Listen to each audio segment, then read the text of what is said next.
Hello everyone, this is Umar Shabir. दोस्तों, युवराज सिंह के father Yuvraj Singh Pakistan और इंडिया के मैच को डिस्कस करते हुए रो पड़े। उन्होंने कहा कि आज तक हमें ऐसी चीज़ें देखने को नहीं मिली कि हम लोग एक दूसरे की शक्लें देखने से जाएं। उन्होंने कहा कि पाकिस्तान वर्सेस इंडिया हमेशा सबसे ज़्यादा एक्साइटिंग किसी भी टूर्नामेंट का मैच रहा है और इसको हम एक फेस्टिवल की तरह मनाते हैं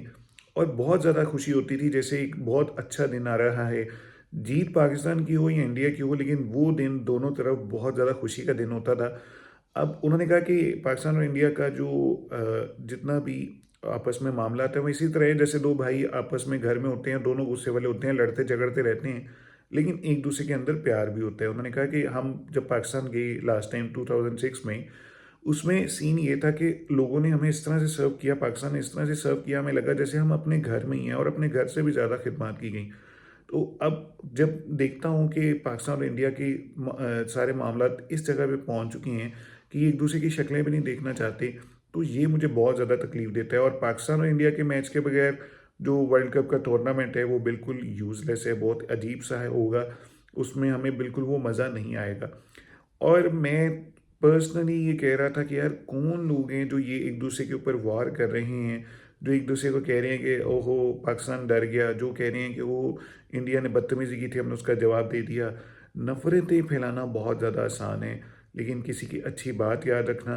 किसी की ये चीज़ याद रखना कि यार इसने हमें अच्छे टाइम पे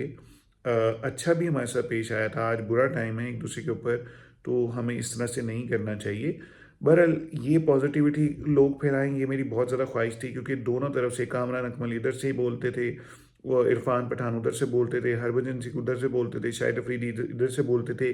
बट अच्छी बात ये है कि वसीम अकरम, जितने भी सीनियर जो ज़्यादा मोस्ट सीनियर प्लेयर्स हैं, उन्होंने बहुत अच्छे एजुकेटेड होने का उन्होंने यहाँ पर, यानी मैं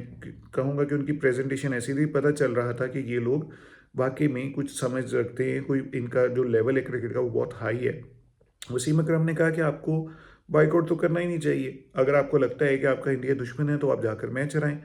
बेसिकली उनका कहने का मकसद ये था कि यार ये क्या बात होती है कि आप लोग इसको भी जंगी बना लें। इसी तरह युवराज सिंह ने भी बहुत अच्छे इमोशंस का इजहार किया, और आपको पता है युवराज सिंह तो वैसे ही बड़े इमोशनल इंसान हैं, उनको तो छोटी छोटी बात के ऊपर जज्बाती होने की आदत है, तो ओबियसली और ऐसा जो जज्बाती बंदा होता है ये गुस्से का भी बहुत ज़्यादा तेज़ होता है और प्यार का भी बहुत ज़्यादा यानी प्यार भी बहुत ज़्यादा करता है। तो युवराज सिंह ने ये चीज़ शो की कि यार पाकिस्तान को मैच खेलना चाहिए और हमें भी इस चीज़ के ऊपर नेगेटिव कमेंट्स नहीं करने चाहिए कि पाकिस्तान डर गया और एटसेट्रा, हमें उनको प्यार से मनाना चाहिए। दूसरी तरफ आप देखें सेम चीज़ कपिल देव ने भी कही। उन्होंने ये नहीं कहा कि पाकिस्तान डर गया, उन्होंने ये नहीं कहा कि इंडिया ने गलत कहा है, उन्होंने दोनों मुल्कों को कुछ नहीं कहा। उन्होंने कहा देखें पाकिस्तान से मेरी रिक्वेस्ट है कि जो यंग टैलेंट है इनको नर्चर होने दें। पाकिस्तान और इंडिया के मैचेस थोड़े से होते हैं जिसमें आपके ऊपर बहुत ज़्यादा स्ट्रेस होता है, आपके ऊपर बहुत ज़्यादा प्रेशर होता है, तो इस तरह की सिचुएशन में जितने भी जूनियर्स हैं वो बहुत ज़्यादा यानी तैयार होते हैं, तो आपको अपने यंगस्टर्स को तैयार करना चाहिए और इस तरह से नहीं करना चाहिए कि आप इस मैच को स्किप कर दें। एनीवे, युवराज सिंह और कपिल देव और जितने भी लोगों ने पॉजिटिव बात की है मैं उस बात की रिस्पेक्ट करता हूँ, और जिन्होंने भी नफरत फैलाई है आई थिंक मैं उनकी किसी भी बात को अच्छा नहीं समझता। अभी के लिए मुझे दीजिए इजाज़त, अगली वीडियो में आपसे मुलाकात होगी, तब तक के लिए गुड बाय।